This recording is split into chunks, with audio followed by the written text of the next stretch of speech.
Bueno, pues aparte del reto es que cada año somos 3 las intervenciones o mesas redondas que tenemos la fortuna de ser las últimas de la mañana, ¿no? Y eso supone un riesgo porque somos lo único que se interpone entre vosotros y la hora de comer, y también una oportunidad, porque entonces todo lo que vayamos a decir aquí va a ser la semillita que va a empezar las conversaciones que vais a compartir en la mesa, ¿no? Y a mí me gusta mucho que justo sea este el tema, el que ha tratado antes el ministro, con el que vayamos a abrir esas conversaciones de mediodía, ¿no? Y cuento con un panel magnífico, además bien repartido, para poder debatir sobre cómo nos va a ayudar o qué retos nos puede plantear la Ley de Industria. Y os traemos esta mesa desde el Grupo de Descarbonización de la Comisión de Industria 4.0 y esperamos que de aquí salgamos con algo un poco más en claro, ¿no?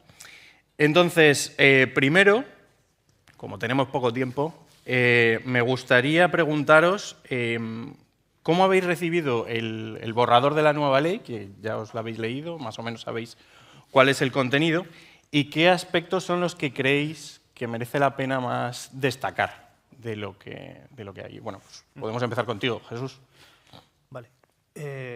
Bueno, lo hemos recibido casi en vacaciones, lo hemos leído. Yo quería en esta primera intervención destacar 2 aspectos que me parecieron o me parecen especialmente interesantes en lo que estamos haciendo, al menos en mi grupo. El primero tiene que ver con la ciberseguridad.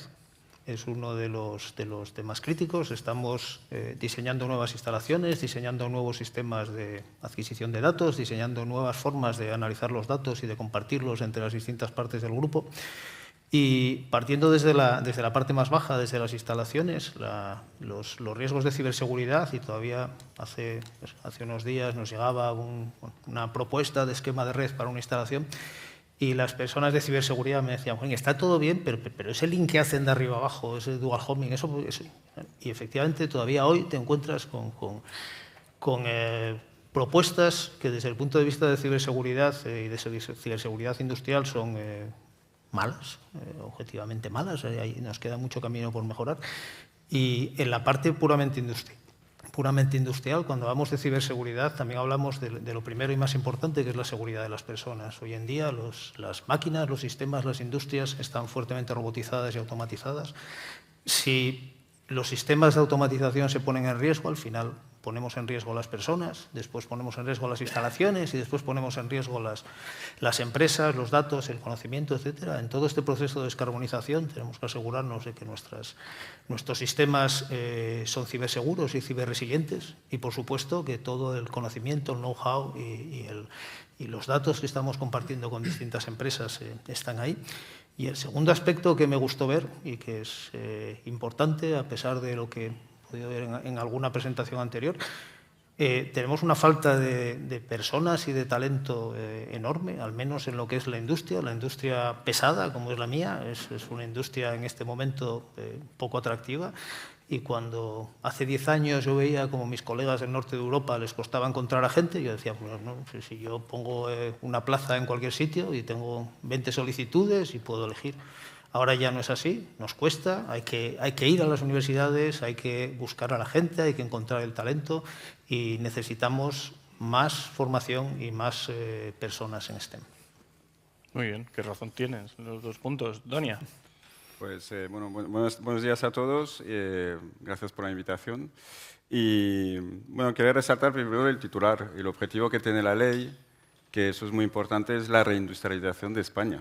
Ya que he leído todo, no me he parado solo aquí. El objetivo es llegar hasta ¿sabéis? El objetivo es llegar al 20% del PIB. Ahora mismo España, en los datos de 2022, estamos a un 16% del PIB de España es industrial. Nos queda mucho camino por recorrer. Pero es que después, debajo del título, dice, aprovechando la transformación ecológica como palanca de la competitividad. Y claro, yo reflexionando, pensando en la descarbonización como palanca de la competitividad, hay que tener mucho cuidado. ¿Por qué? Porque los retos que tenemos que enfrentarnos desde España son muy importantes y esta palanca de competitividad se puede transformar en un freno a la competitividad. Y me explico por qué. hay dos temas muy importantes. Uno, la cadena de valor, de todo lo que es soluciones tecnológicas que permiten esta transición ecológica. Vehículo eléctrico, baterías. No teníamos en Europa, ahora se está trabajando para tener aquí. Microchips. Aquí hay una serie de componentes claves para esta transición que en Europa y en particular en España no tenemos o no teníamos y estamos trabajando en ello, ¿no?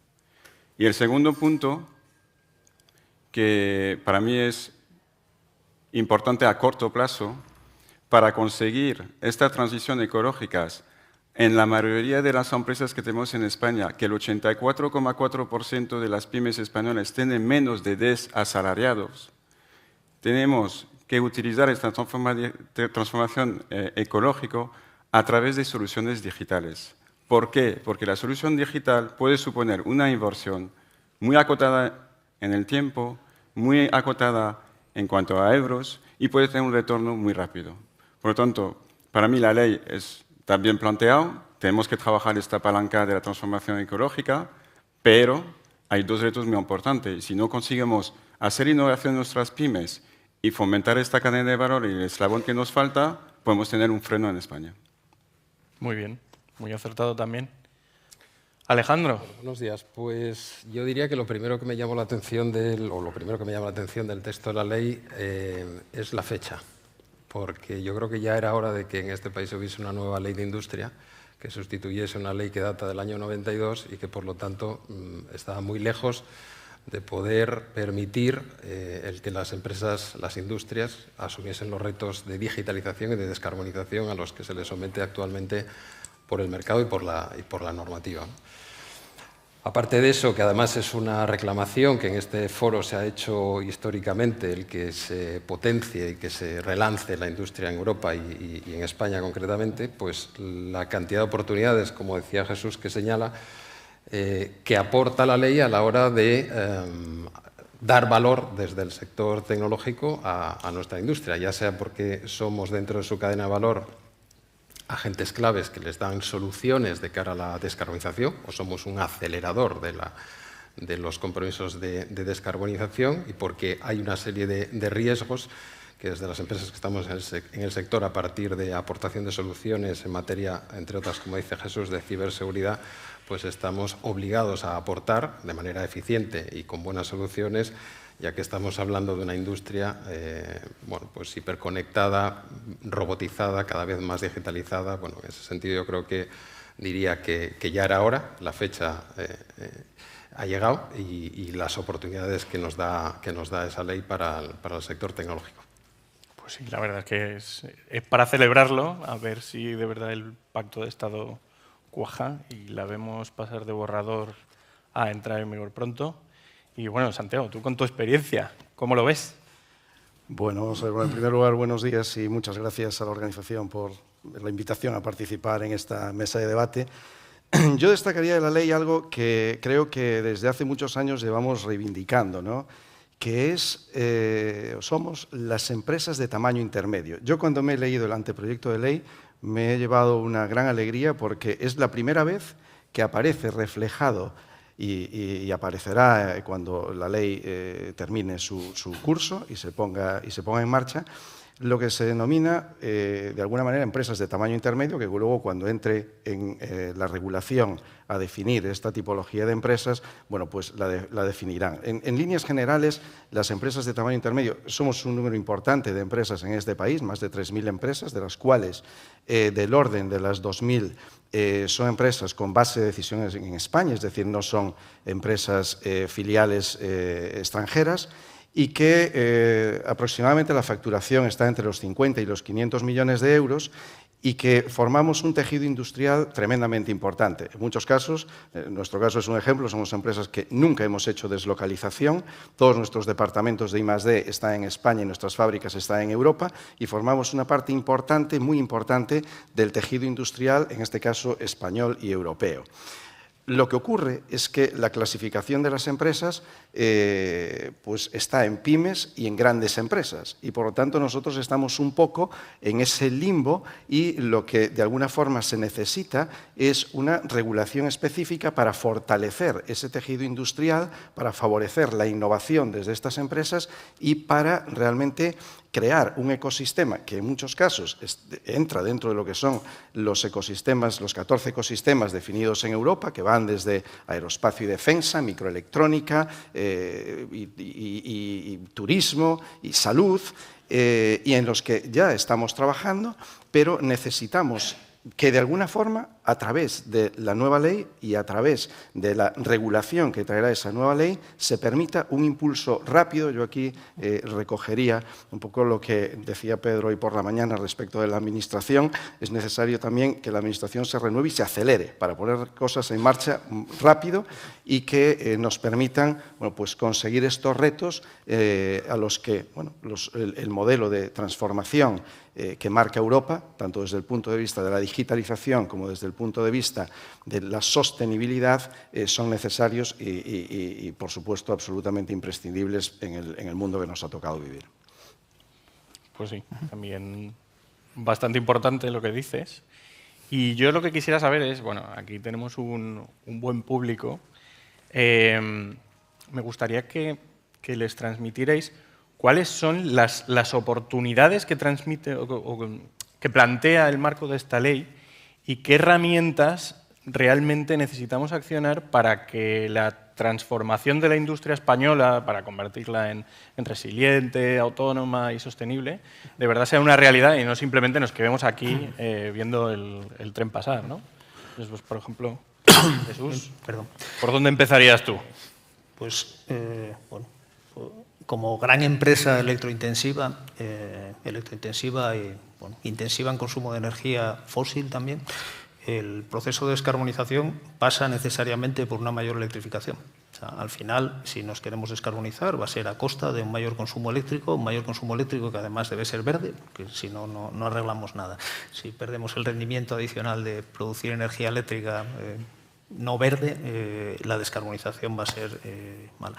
Y esto sí está recogido en la ley. Hay un punto específico de industria electrointensiva, porque la industria electrointensiva descarbonizada va a ser aún más electrointensiva. Es fundamental que dispongamos de energía eléctrica y otras energías, pero que al final el hidrógeno, en que todos estamos pensando que antes o después va a llegar y que vamos a utilizar para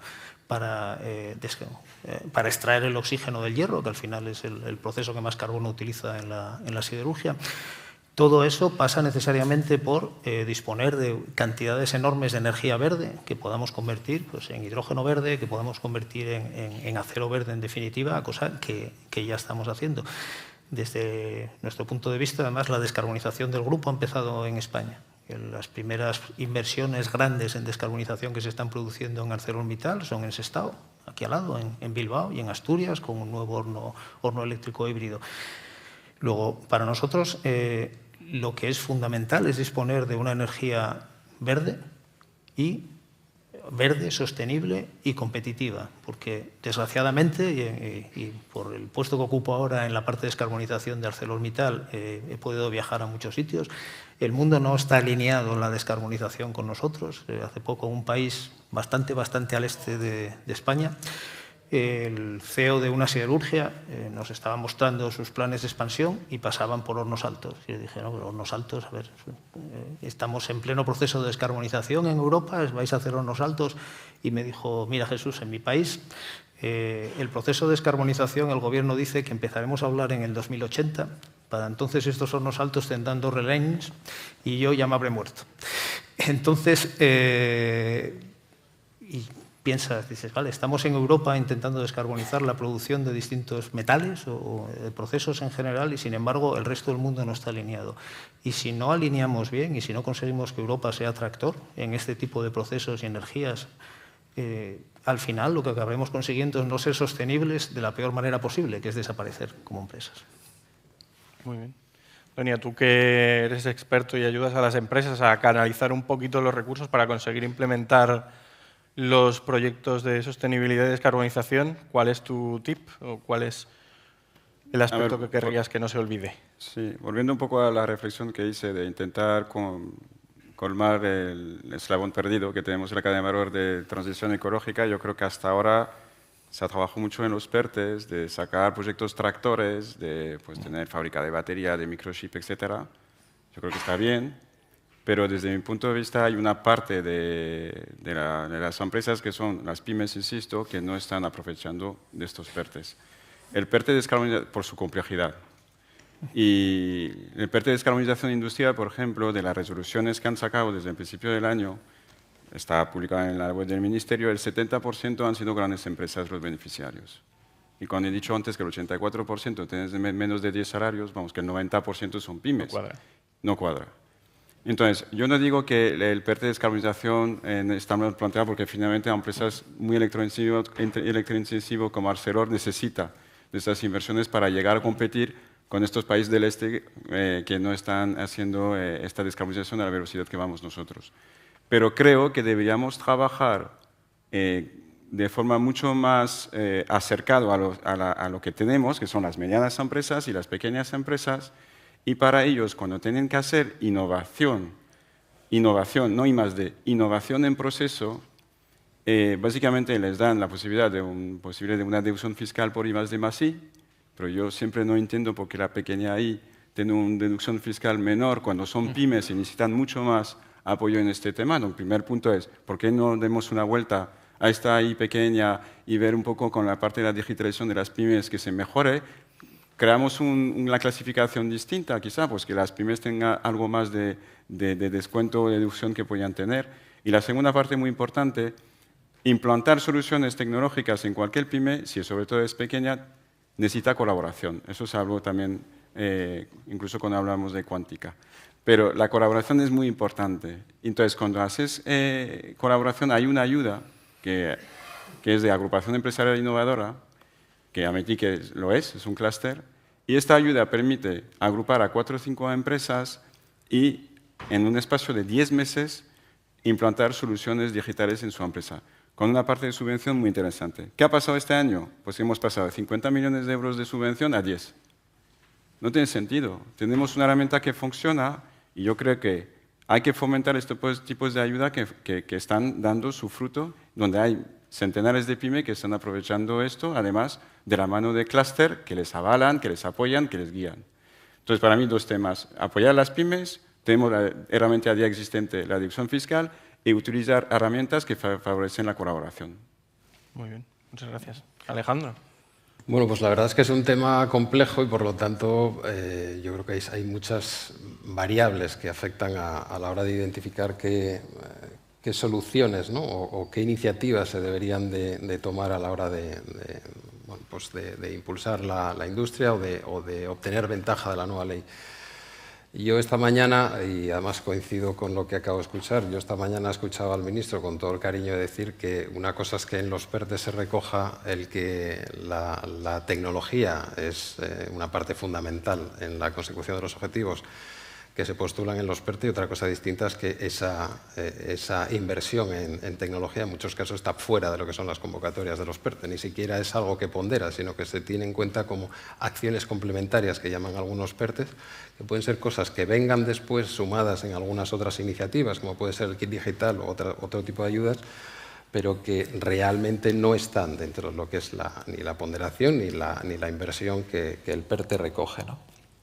En mi opinión, yo creo que lo primero es asumir cuál es la situación y efectivamente, como dice Jesús, la armonización legal ayudaría mucho a que no se siguiesen generando debates que a veces llegan siempre al mismo punto, que es que hay que darse cuenta de que nosotros estamos en un entorno que está regulado en el sentido en el que está regulado y que hay un compromiso de sostenibilidad en el que, como decían algunas industrias, que el otro día teníamos con un consejero de industria, teníamos una reunión con varias empresas industriales, pues nos decía, un lado de la mesa era muy crítico con cómo se estaba regulando en materia de sostenibilidad orientado a la industria y en la nueva ley cómo les iba a seguir apretando las clavijas, Y el lado opuesto de la mesa, que eran industriales, algunos de ellos grandes grupos, facturando por encima de los 1.500 millones de euros, pues decían que menos criticar porque ese era un claro vector de crecimiento para la industria, ¿no? Estábamos hablando del sector energético, el eólico marino, empresas con mucho peso, ¿no? La situación es la que es y yo creo que nos va a obligar, con independencia de que haya esa disparidad, esa balanza tan desequilibrada en materia normativa. Y si todos, digamos que somos conscientes de cuál es el escenario en el que nos vamos a tener que mover, viene la parte de concienciación. Yo creo que en este país hay una falsa sensación de que en materia de sostenibilidad en la industria solo están afectadas las grandes industrias. Y no es así. Las grandes industrias o las grandes empresas en este país están obligadas por ley, por norma, más aquellas como en el caso de Seresco, que somos empresa que está en el mercado BME Growth, pues estamos sujetos a una serie de cumplimientos de reporting muy exigentes en el que no es admisible y el regulador en ese sentido va a estar muy vigilante a la hora de evitar cualquier movimiento de greenwashing en el cumplimiento de los objetivos de descarbonización y la aportación, digamos, nuestros indicadores de ESG a la hora de desarrollar nuestra actividad. No es qué es lo que se hace ya, sino qué se hace y cómo se hace. Decíamos por la mañana, decía el presidente Pedro Mier, decía tecnología con propósito, tecnología, podemos decir, también con alma, ¿no? Entonces, no es cierto que las pequeñas empresas estén al margen de esto y ahora haya una serie de empresas e industrias que están obligadas y otras que no. Las grandes empresas y la gran industria va a aplicar hacia abajo como un rodillo el cumplimiento de sus objetivos de descarbonización. Y es así. Aunque las pequeñas empresas no estén sometidas por ley al cumplimiento de determinados indicadores, son sus clientes en esa cadena de valor los que le van a decir que para que ellos no estén penalizados tienen que cumplir los mismos niveles que ellos exigen, ¿no? Pues yo creo que son muchas variables, pero yo diría que una que es muy importante es que seamos conscientes de que la realidad es esta y que ese es el entorno en el que nos tenemos que mover y después, como intentamos hacer en la Comisión Industria 4.0, en este caso en el Grupo de Descarbonización Industrial, poner sobre la mesa cuáles son aquellas iniciativas que desde el punto de vista del sector tecnológico pueden aportar valor y pueden aportar soluciones a cumplimiento de alcance 1, 2 y 3 de la industria de este país. Espero que además así hayas animado a unos cuantos a que vengan con nosotros al grupo para echarnos una mano porque la papeleta es grande, ¿no? Bueno, Santiago, ¿qué trenes no podemos dejar pasar? Me comentabas antes, por ejemplo, que uno era el intentar volver a traer el desarrollo de producto a España, ¿no?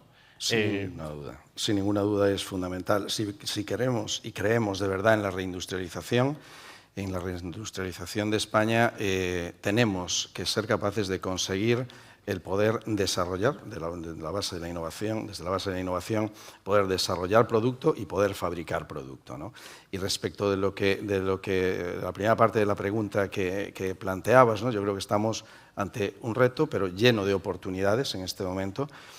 Y esas oportunidades necesitan esas herramientas que también se estaban comentando, y parte de esas herramientas tienen que venir de la mano de la regulación, ¿no? De hecho, en este año, en el año 2024, hemos asistido a una serie de directivas europeas que han visto la luz. Una de ellas tiene que ver con lo que es la eficiencia energética, se ha publicado en abril de este mismo año, y la otra es un reglamento también publicado en abril que tiene que ver, y se conoce como el reglamento del gigabit, ¿no? Y aquí tengo que decir que nosotros en España y desde AMETIC hemos estado trabajando a lo largo de los últimos años precisamente en herramientas que tienen que ver, que van incluso más allá de la eficiencia energética.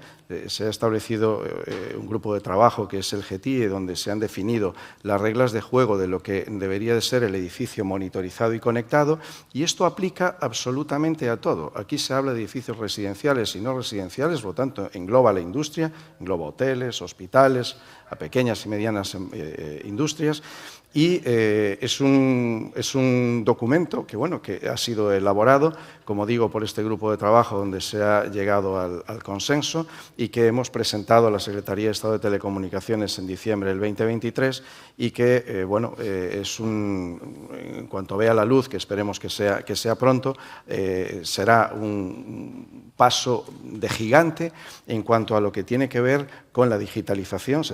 Para poder digitalizar es necesario sensorizar, es necesario medir, y ahí se definen elementos y herramientas como son nodos físicos y virtuales para poder recopilar todo un conjunto de datos que luego, convertidos en información, permiten establecer modelos para este camino de la sostenibilidad y la eficiencia energética que se propugna desde Europa y que, evidentemente, en España queremos estar a la vanguardia, como hemos estado en el pasado con leyes como la ICT, por ejemplo, ¿no? Sí, aquí también has tocado lo de que tenemos que estar más en Europa, ¿no? Que también lo decía el ministro. Bueno, pues yo veo que ya nos estamos acercando al tiempo de descuento, ¿vale? Es decir, ya empiezo a oír los estómagos por ahí.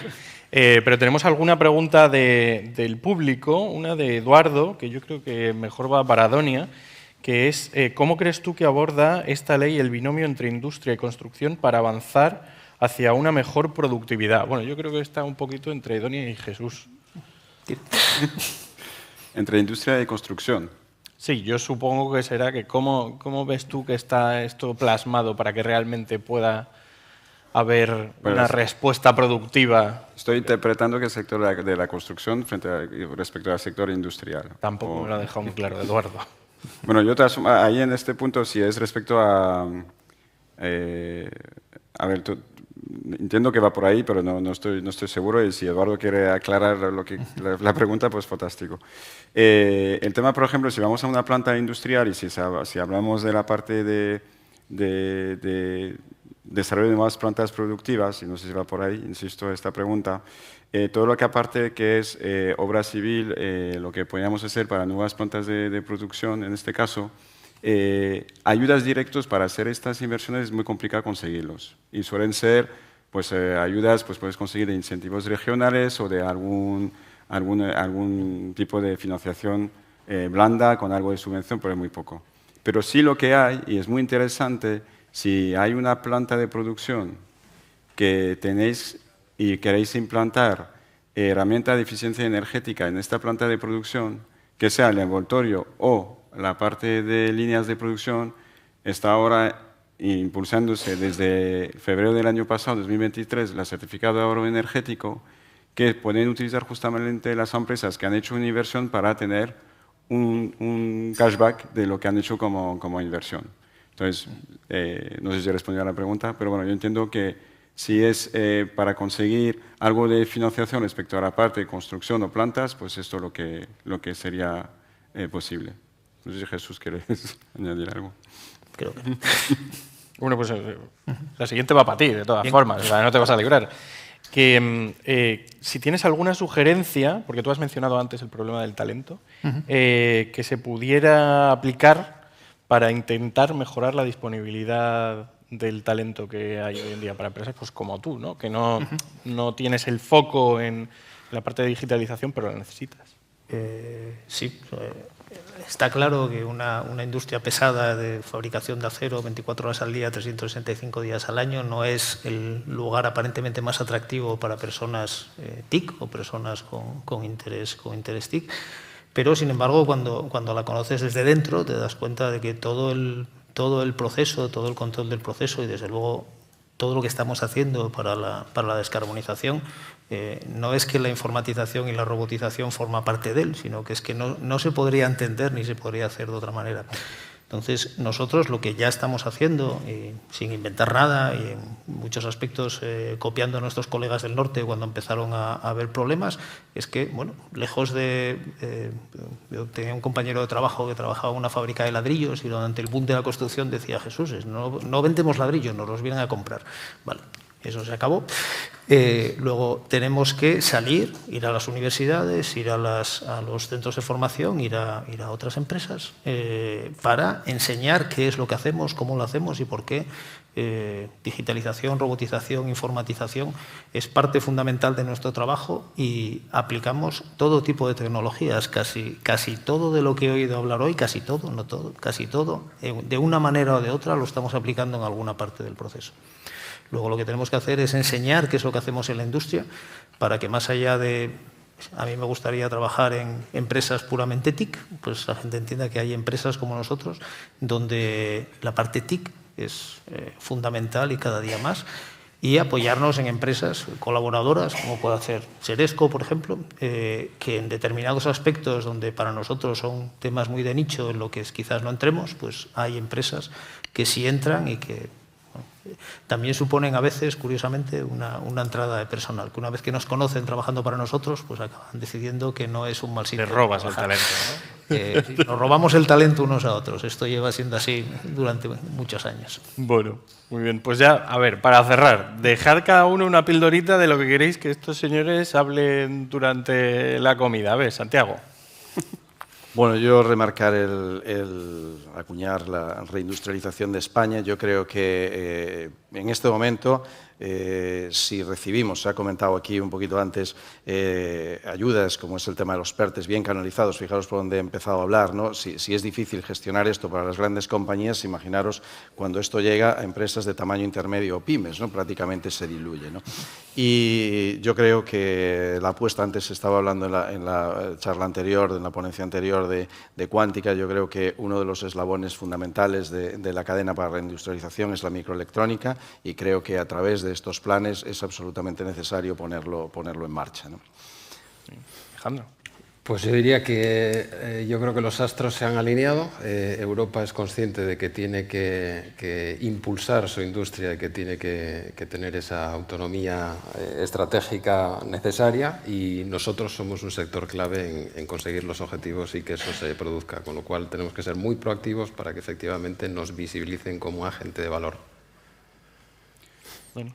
Pues yo acabaría con lo que he empezado, diciendo que podemos utilizar la transformación ecológica para hacer una palanca de competitividad, pero tenemos que centrarnos mucho más en nuestro tejido industrial, que está basado en pymes, y para eso hay muchas herramientas, muchas ayudas alrededor regional, de toda tipología, deducciones, pero yo creo que se tiene que cambiar un poco el foco y ver cómo hacer para que justamente estas medianas empresas, estas pequeñas empresas puedan realmente aprovecharnos de estos apoyos y poder impulsar la digitalización y, por lo tanto, su transformación en un plazo corto de tiempo y tener un retorno rápido.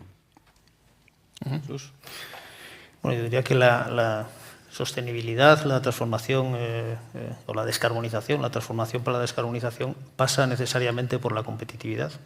Y ahí es donde leyes como la que estamos hablando, el apoyo del gobierno, los PERTES, etcétera, están incidiendo y ayudando, porque no conseguiremos transformarnos si no seguimos siendo competitivos dentro de nuestro sector y nuestra industria. En nuestro caso es una empresa global, básicamente europea, pero global. Y si el resto del mundo no nos acompaña, tendremos que ver con los gobiernos locales, el gobierno español y Europa, cómo conseguimos que nuestras empresas descarbonizadas sigan siendo competitivas. Muy bien. Pues muchísimas gracias a todos. Con esto ya os dejamos libres para que hagáis otra cosa que también es muy importante aquí en Santander, que es disfrutar de la buena comida. Así que nos vamos viendo durante estos días y ya... Antes de despedirles, que van a hacer la foto ahí en el fotocall, recordad que tenemos el almuerzo, tenéis algunos vais al club de tenis, otros podéis ir a Caballerizas o a la universidad, tenéis el mapa en el programa. Retrasamos en principio 15 minutos para estar empezando a las 15:45, 4 menos cuarto, o sea que id ya viniendo sobre las 3:30, que esto nos cuesta dejar el postre. Y nos vemos entonces, que comenzamos además hablando de gobernanza mundial de la inteligencia artificial con Carme Artigas, que ya se encuentra entre nosotros, así que no podemos perdérnoslo. Hasta entonces, gracias a la mesa, a Manu por su generación, y nos vemos. Chao.